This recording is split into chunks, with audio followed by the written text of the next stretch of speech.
such an honor to be able to be here and speak truthfully, honestly, and from my heart. I know what my father believes in. Prior to politics, he supported gays, lesbians, the LGBTQIA plus community, okay? And people, unfortunately, you see social media, you see these fabricated lies. It saddens me.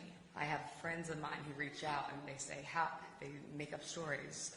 How would you support your father? We know you. We know your best friends are gay. We know your best friends are this. I say, it's because my father has always supported all of you. Okay? He's not doing it. He's never done it for politics, and he's not doing it for politics. And unfortunately, I think there's a lot of people out there and other politicians who do, okay?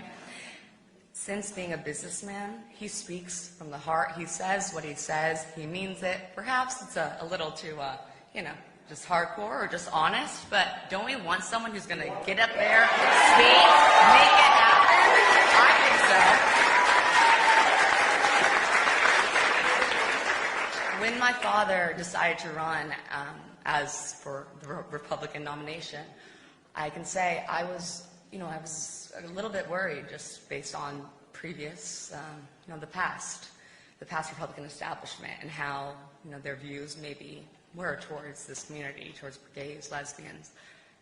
But guess what? My dad cannot be bought off. He's not going to let anyone change his views, and he's done that. And I pray that you all see that, truly. Now, my mom's here in the audience, okay? She flew down. She was like, Rick Brunel was like, you have to...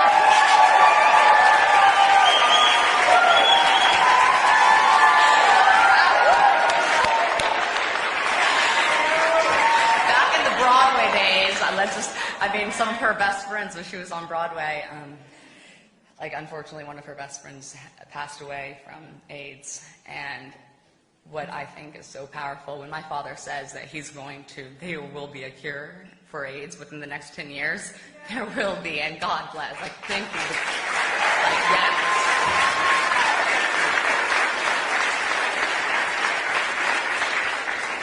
Rick told me, and I was pretty shocked to find this out, that my father was the first president to put an openly gay man in the cabinet.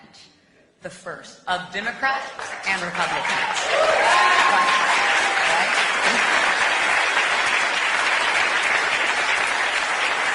I think that should say a lot. My dad doesn't look at someone and say, oh, based on who you love, no, there should be love for all, one love, openly love. Come on, we're all people, we're all humans, right? My favorite people, I feel so much love in this room, and it's easier for me to talk in this room than a lot of the places I do go around. It's true. But, it's beautiful that you see the truth here, and I pray truly that, with so many people against us, unfortunately, that happens, I guess, when you go against the establishment, you go against Big Pharma, you go against the tech monopolies, you go against the deep state. They don't like it, right? They don't like change. The Democrats have pretty much attempted to always control who we are supposed to vote for, one way or the other. It's your choice. See through the lies, see through. Maybe you just internalize it. I'm here speaking, I wouldn't lie to you, I promise, I wouldn't. I was texting all my friends, it was last minute, and Rick told me he's doing this event. I said, what, Trump Pride? I have to go. This is the first coalition under Republicans for Pride. I'm so excited. Truly.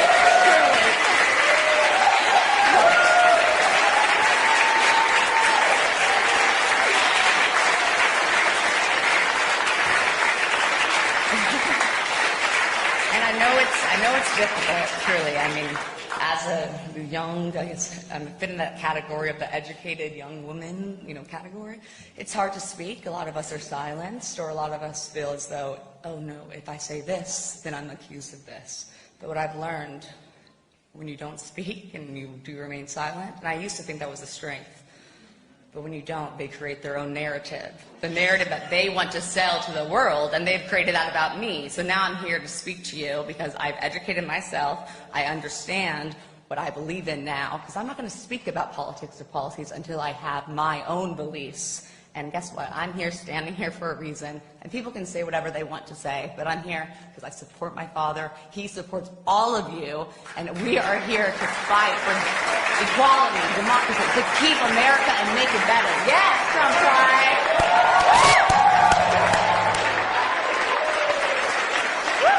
I wish I had some hats. I was like, I want to throw out the... I also really want a Trump Pride hat. If anyone has one, want to come give me one.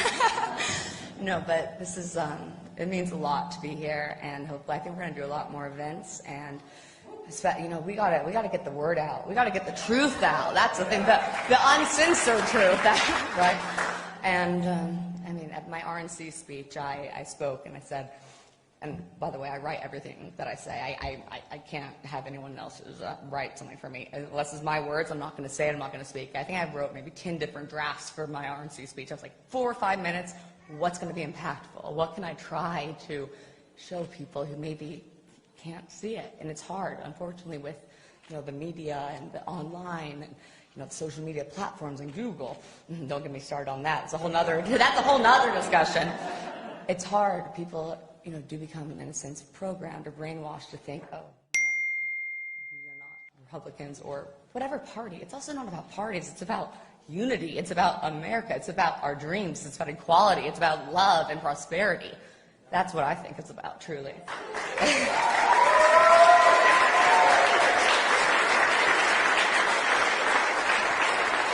So I will say, you know, standing here today, this is a pivotal time. And I can't really stress that enough. And we know there's a huge silent majority, but I don't think the silent majority can remain silent anymore. No.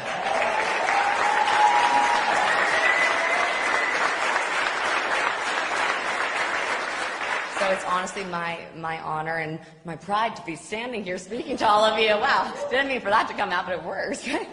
And, you know, expressing the truth. And, you know, I do understand how it's hard for people to really, truly say, oh, wait, Republicans aren't like that. They don't, you know, I get that, the pain, because it's growing up. I grew up in California, in Malibu, Calabasas, okay? I know the scene, right?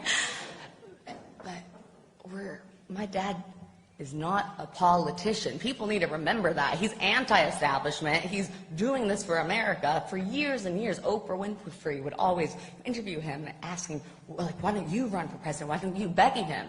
And he'd say, well, I'm enjoying my life, but run. And he's like, when I feel that I have to for America, I will. Well, guess what? That time happened.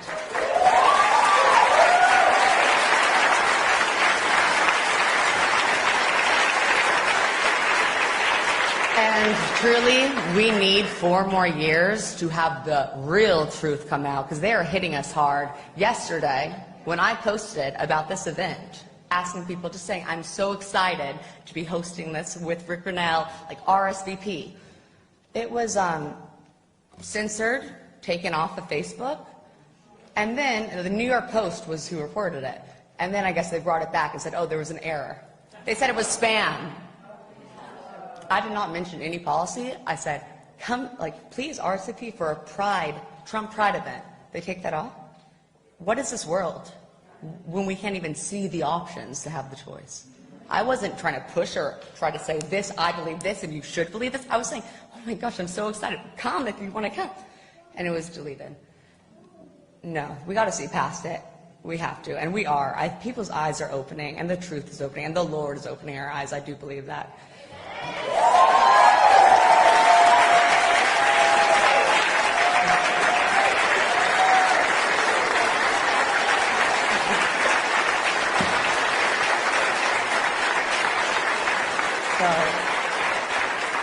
By the way, this is the first time I've actually spoken where they said, oh, you're going to walk up to, like, have a song and then speak. I said, oh my goodness, I haven't prepared anything. What am I going to do? I was like, hopefully, like, the Trump gene's running me and I can just go up off script like my father likes to do. And honestly, I love it when it gets off script, don't you?